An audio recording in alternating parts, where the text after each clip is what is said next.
Assalamualaikum warahmatullahi wabarakatuh. Selamat pagi, siang, sore, malam, teman-teman semuanya. Di sini kami dari kelompok 5 praktikum akuntansi akan menjelaskan sedikit mengenai jurnal penyesuaian. Nah, sebelum kita beranjak ke materinya, di sini izinkan kami untuk memperkenalkan diri terlebih dahulu. Dimulai dari saya, yaitu Muhammad Rifki Nadir Amrullah dengan NIM akhir 172. Kemudian ada rekan saya. Saya Fawez Akmal Ali dengan NIM akhir 420. Saya Himatul Alia dengan NIM akhir 088. Saya Harini Mutia Nur Kamila dengan NIM akhir 176. Saya Muhammad Fadil dengan NIM akhir 197. Oke, ya, langsung saja kita lanjut ke materinya. Sebelumnya di sini kita harus tahu dulu jurnal penyesuaian itu apa sih?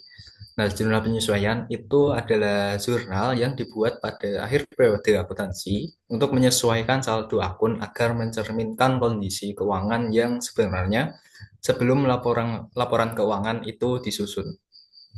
Next.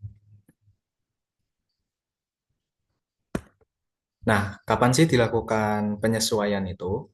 Nah, dalam melakukan penyesuaian untuk akun-akun akun-akun pada jurnal itu ada 4 yang saya cantumkan di sini. Yaitu yang pertama, kita bisa melakukan penyesuaian pada saat akhir periode akuntansi, seperti saat akhir bulan, mungkin jika periodenya adalah bulanan atau akhir tahun, ada tanggal 31 Desember, jika periodenya adalah tahunan. Lalu yang kedua, kita dapat melakukan penyesuaian apabila terdapat kesalahan pada penulisan atau human error. Nah, yang ketiga, ada transaksi yang perlu disesuaikan nilainya. Misal ada sewa. Sewa kan mungkin kita bayar sewanya itu waktu bulan-bulan September dan sewanya itu untuk 1 tahun. Nah, kita nggak mungkin mencatat langsung 1 tahun. Kita harus mencatat pada bulan-bulan yang kita menggunakan sewa tersebut pada tahun tersebut. Jadi kalau misal tadi adalah September, maka kita akan mencatat pemakaian sewa pada bulan Oktober, November, dan Desember. Nah, lalu yang terakhir ada transaksi yang belum tercatat. Nah, ini juga mungkin kesalahan pada manusia, mungkin dia lupa untuk mencatatnya, kita bisa melakukan penyesuaian tersebut. Next. Nah, lalu mengapa sih kita perlu melakukan penyesuaian? Nah, yang pertama itu kita tentunya mencerminkan pendapatan dan beban sebenarnya sesuai prinsip akuntansi, yaitu basisnya adalah basis accrual. Yang kedua, mengoreksi kesalahan atau kelalaian pencatatan selama periode berjalan. Ya, itu tadi ya. Yang ketiga, menyesuaikan akun tertentu seperti beban dibayar di muka, pendapatan diterima di muka, penyusutan, dan piutang tak terlagi. Yang terakhir adalah agar laporan keuangan itu akurat, relevan, dan juga dapat dipercaya. Materi selanjutnya akan dijelaskan oleh rekan saya. Baik, selanjutnya untuk tujuan dari jurnal penyesuaian, itu ada yang pertama untuk menyajikan laporan keuangan yang akurat. Jurnal penyesuaian memastikan bahwa laporan keuangan mencerminkan keadaan keuangan yang sebenarnya dengan mengatasi transaksi yang belum tercatat atau salah pencatatan. Tujuan yang kedua yaitu untuk mengatur waktu pengakuan pendapatan dan juga biaya. Banyak pendapatan dan biaya yang harus diakui pada periode tertentu, meskipun transaksi tersebut belum tercatat. Jurnal penyesuaian memungkinkan pengakuan tersebut sesuai dengan prinsip akuntansi yang berlaku, misalnya PSAK atau IFRS. Ya, tujuan yang ketiga yaitu untuk menyesuaikan saldo akun agar sesuai dengan kenyataannya. Beberapa akun seperti penyusutan atau akrual biaya yang telah dijelaskan tadi memerlukan penyesuaian agar mencerminkan pengeluaran atau pendapatan yang sebenarnya dalam periode pelaporan.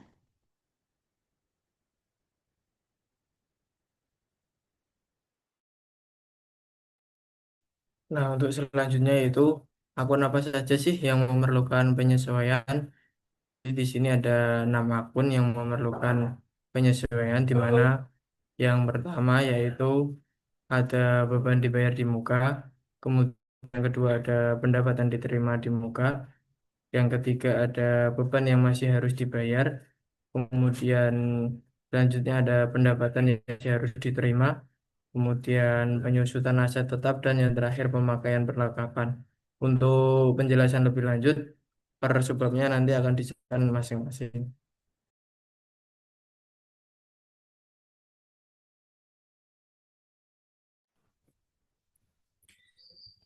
Oke, jadi di sini saya akan menjelaskan beban dibayar di muka. Apa sih itu beban dibayar di muka? Beban dibayar di muka itu adalah akun pembayaran atas yang manfaatnya belum digunakan dan akan menjadi beban sebenarnya pada periode berikutnya.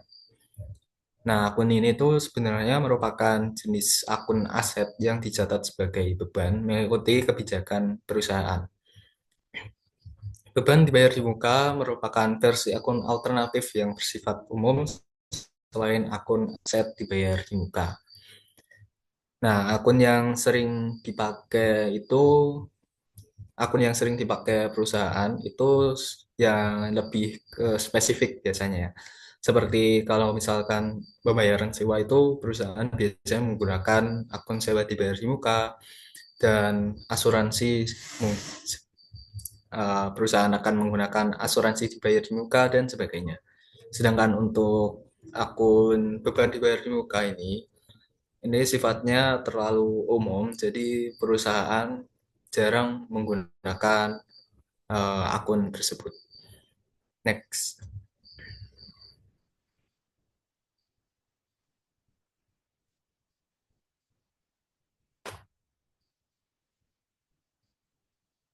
Nah, lalu ada contoh kasus. Di sini perusahaan Cyber.co adalah perusahaan mekanika robotik yang bergerak di bidang pengembangan kecerdasan buatan. Lalu pada 1 September 2025, perusahaan melakukan ekspansi di berbagai kota Indonesia, salah satunya adalah di kota Semarang. Perusahaan menyewa sebuah ruko kosong yang disewakan seharga 120 juta selama 1 tahun. Pada akhir periode akuntansi, yaitu 31 Desember 2025, bagaimana perusahaan akan mencatat penyesuaian sewanya?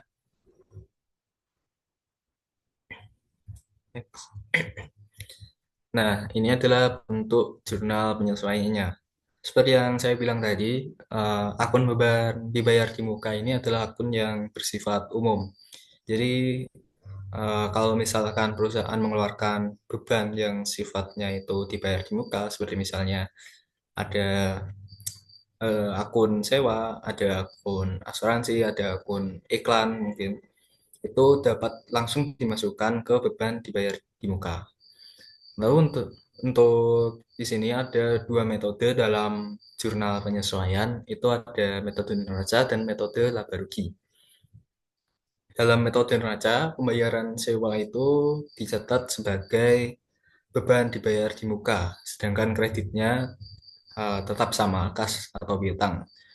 Sedangkan untuk metode laba rugi, itu di bagian debitnya dicatat sebagai beban sewa, jadi langsung diakui sebagai beban. Beda dengan metode neraca yang fokusnya itu lebih ke aset,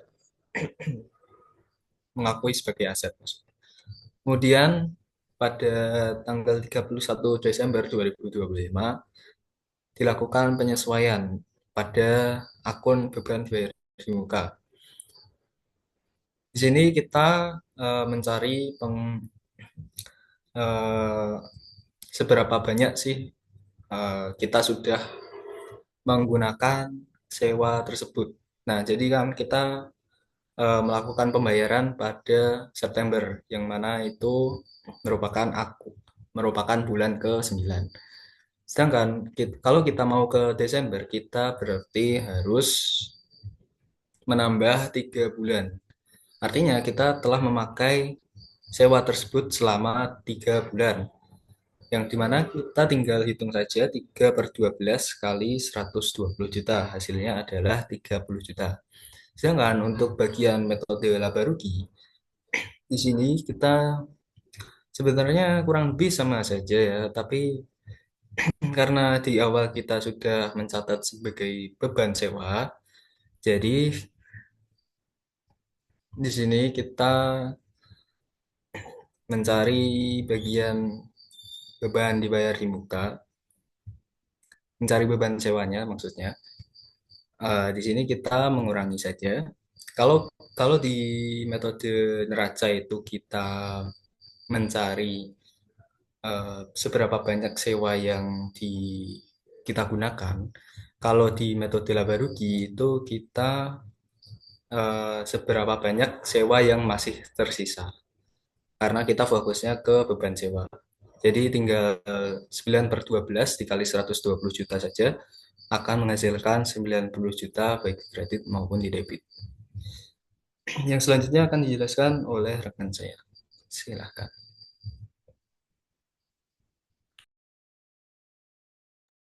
Selanjutnya ada pendapatan diterima di muka. Pendapatan diterima di muka adalah sebuah pendapatan yang diklasifikasikan sebagai sebuah pendapatan diklasifikasi sebagai pendapatan diterima di muka ketika perusahaan tersebut menerima pembayaran dari pelanggan, namun pesanan dari pelanggan tersebut belum diserahkan kepada pelanggan. Nah, tujuan dari penyesuaian pendapatan diterima di muka pada perusahaan dagang itu adalah supaya penjualan itu baru diakui saat barang itu benar-benar diserahkan pada pelanggan sehingga laba, utang, dan laporan keuangan tidak salah saji. Next. Penyajian penyesuaian pendapatan diterima di muka itu ada dua metode. Yang pertama metode utang atau neraca. Untuk jurnalnya, pada metode utang atau neraca, saat penerimaan pembayaran itu ada kas di debit dan pendapatan diterima di muka di kredit. Kemudian saat penyesuaiannya atau saat pesanan diberikan, jurnalnya ada pendapatan diterima di muka di debit dan pendapatan di kredit. Pada metode pendapatan atau laba rugi, penjurnalannya ada saat penerimaan pembayaran ada kas di debit dan pendapatan di kredit, sedangkan saat penyesuaian atau saat pesanan diberikan itu ada pendapatan di debit dan pendapatan diterima di muka di kredit.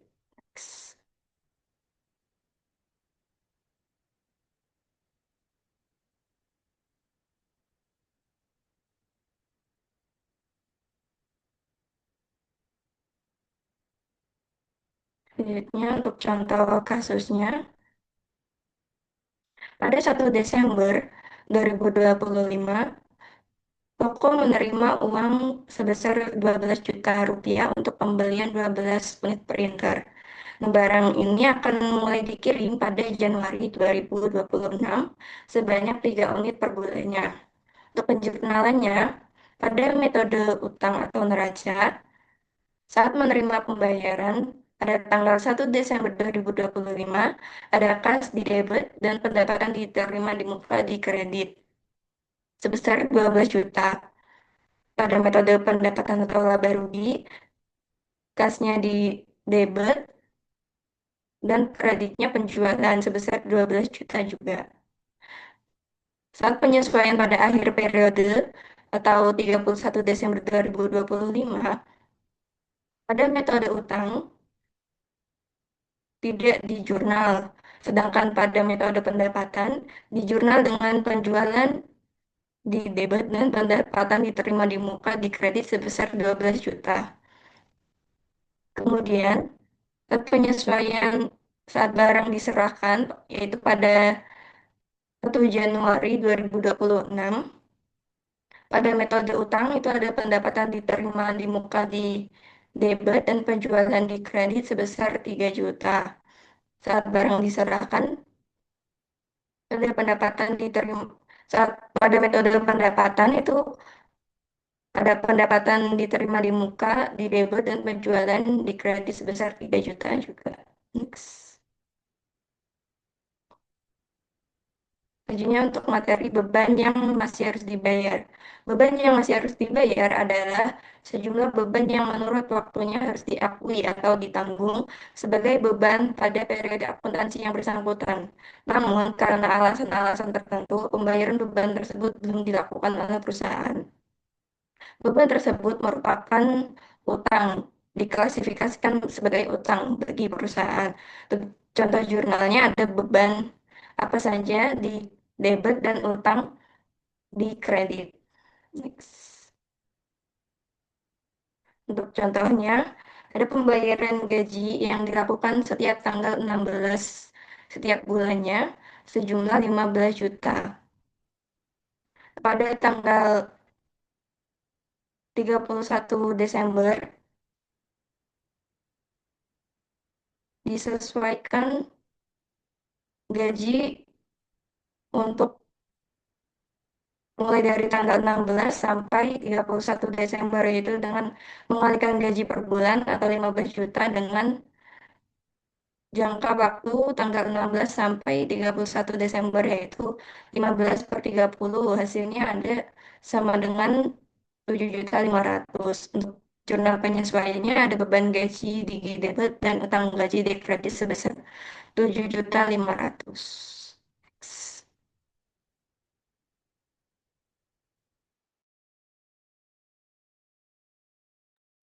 Nah, untuk materi selanjutnya yaitu mengenai pendapatan yang masih harus diterima. Jadi, pendapatan yang masih harus diterima ini merupakan piutang perusahaan kepada pihak lain. Nah, penyesuaian digunakan untuk mencatat pendapatan yang telah menjadi hak perusahaan, tetapi belum diterima pembayarannya. Jadi, perusahaan sudah melakukan usaha, tetapi belum melakukan, belum mendapatkan pembayarannya. Jadi, untuk jurnal penyesuaiannya sesuai dengan pendapatan apa yang diterima. Misal pendapatan sewa, maka di debit itu piutang sewa, kemudian di kredit pendapatan sewa.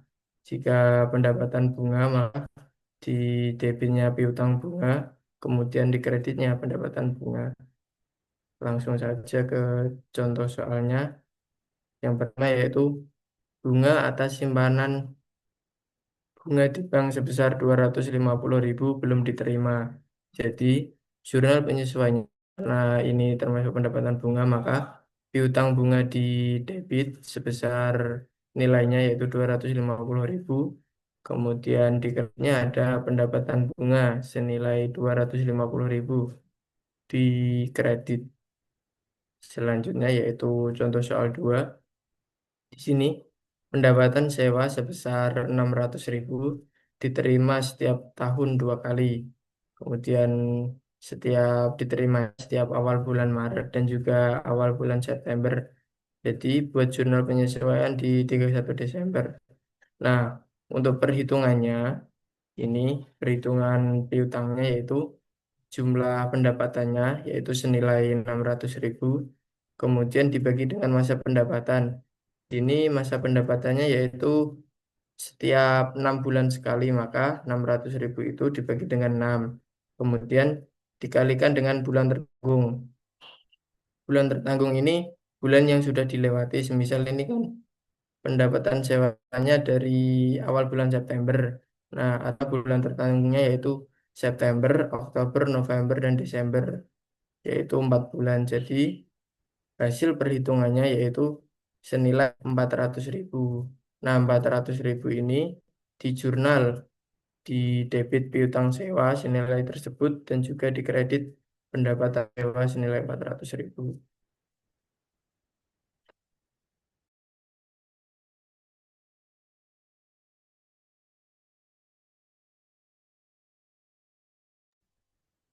Oke, selanjutnya ini ada penyusutan aset tetap.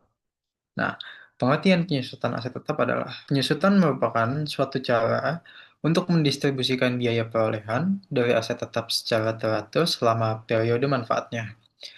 Proses ini berlangsung karena aset tetap mengalami penurunan nilai yang disebabkan oleh penggunaan, keausan, kerusakan, atau kemajuan teknologi. Nah, penyusutan tidak dilakukan untuk melakukan penilaian ulang terhadap aset, tetapi lebih kepada mengatur biaya agar selaras dengan manfaat yang ditawarkan oleh aset pada setiap periodenya. Next.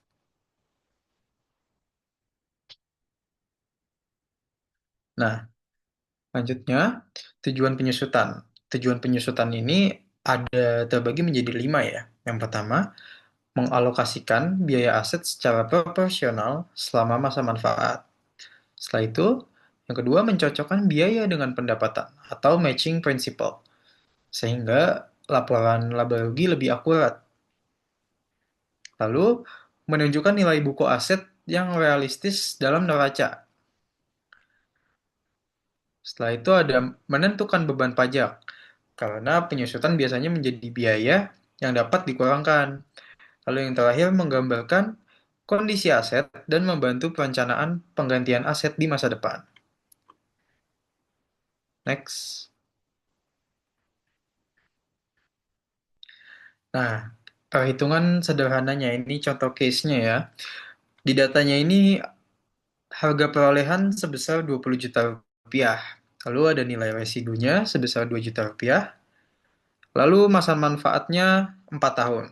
Nah, ini menggunakan metode garis lurus, yaitu beban penyusutan tahunan sama dengan harga perolehan dikurang nilai residu masa manfaat, beban penyusutan, sama dengan manfaat harga perolehan dikurangi nilai residu. Nah, hitungannya harga perolehan 20 juta dikurangin nilai residunya. Lalu dibagi 4, jadi hasilnya 18 juta. Nah, 18 jutanya ini 20 juta dikurangin 2 juta, lalu hasilnya 18 juta. Nah, 18 jutanya ini dibagi 4, yaitu sebesar 4.500.000. Nah, lalu 420 juta dikurangin 2 juta, hasilnya 418 juta. Nah, beban penyusutan per tahunnya berarti kita udah dapat ya, beban penyusutan per tahunnya itu 4.500.000. Next.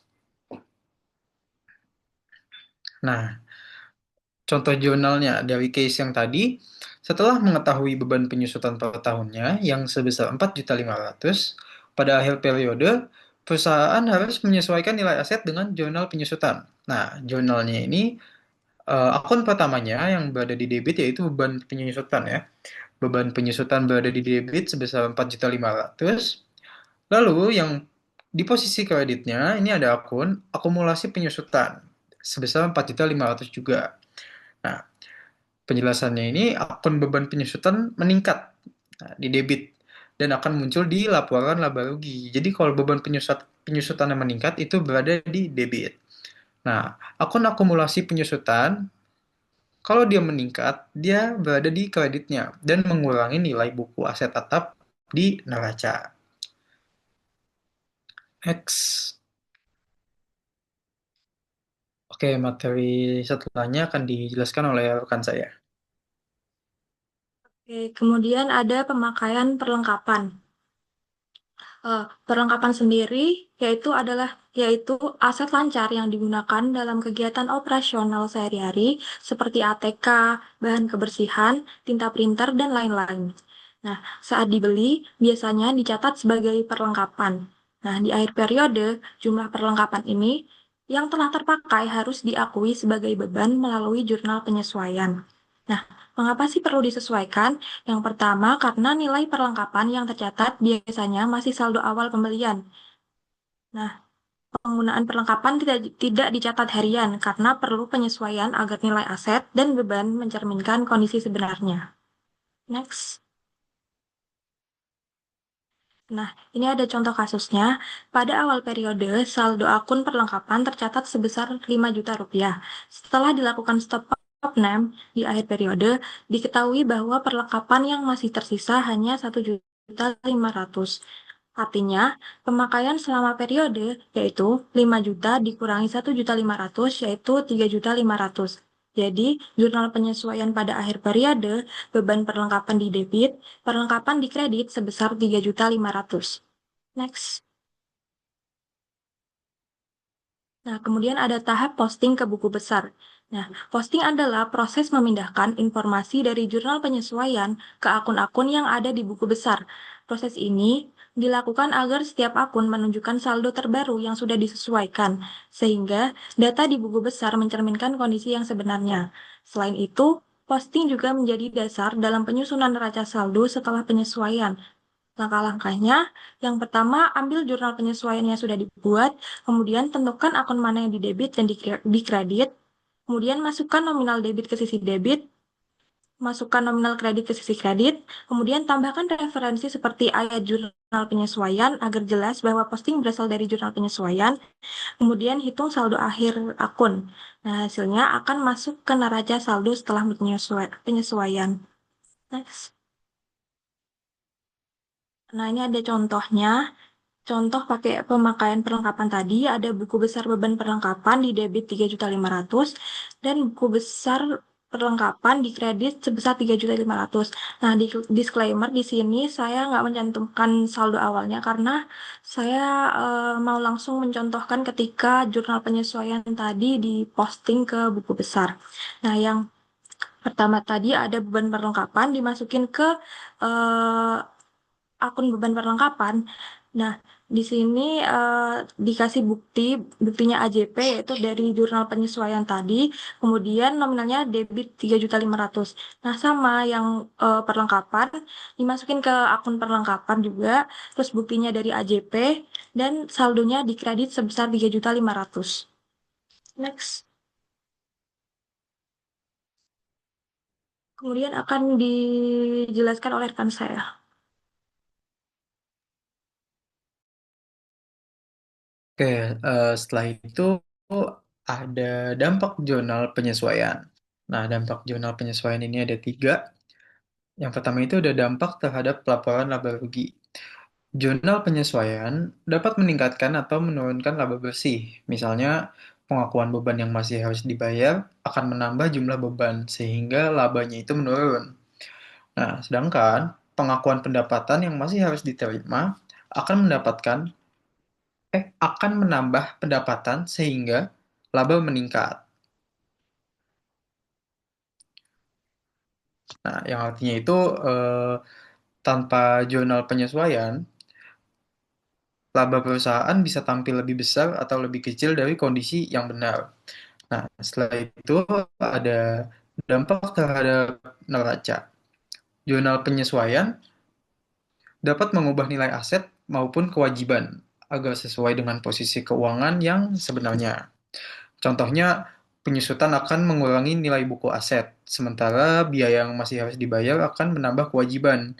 Nah, maka dari itu, neraca menjadi lebih akurat dalam menunjukkan kekayaan dan hutang perusahaan pada akhir periode. Nah, yang terakhir ada dampak terhadap neraca. Jurnal penyesuaian dapat mengubah nilai aset maupun kewajiban agar sesuai dengan posisi keuangan yang sebenarnya. Nah, jadi sebaliknya ya, jurnal yang meningkatkan pendapatan akan menaikkan laba dan otomatis meningkatkan modalnya. Dengan kata lain, jurnal penyesuaian berperan penting dalam menghasilkan laporan keuangan yang wajar dan menggambarkan kondisi perusahaan secara sebenarnya. Next.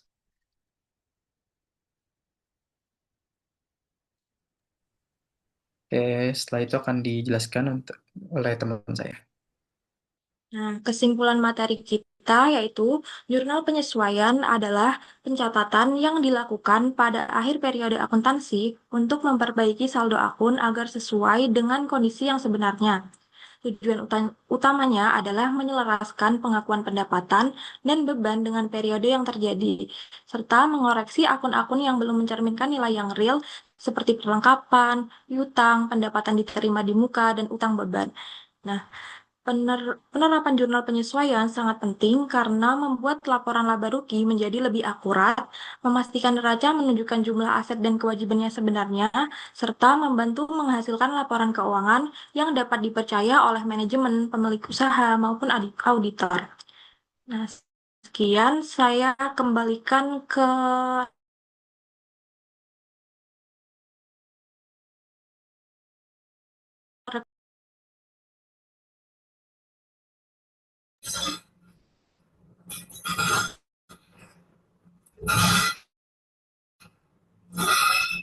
Oke, baik. Itu saja yang dapat kami sampaikan dari kelompok 5. Kurang lebihnya mohon maaf. Kami dari kelompok 5 izin pamit undur diri. Selamat berjumpa lain waktu.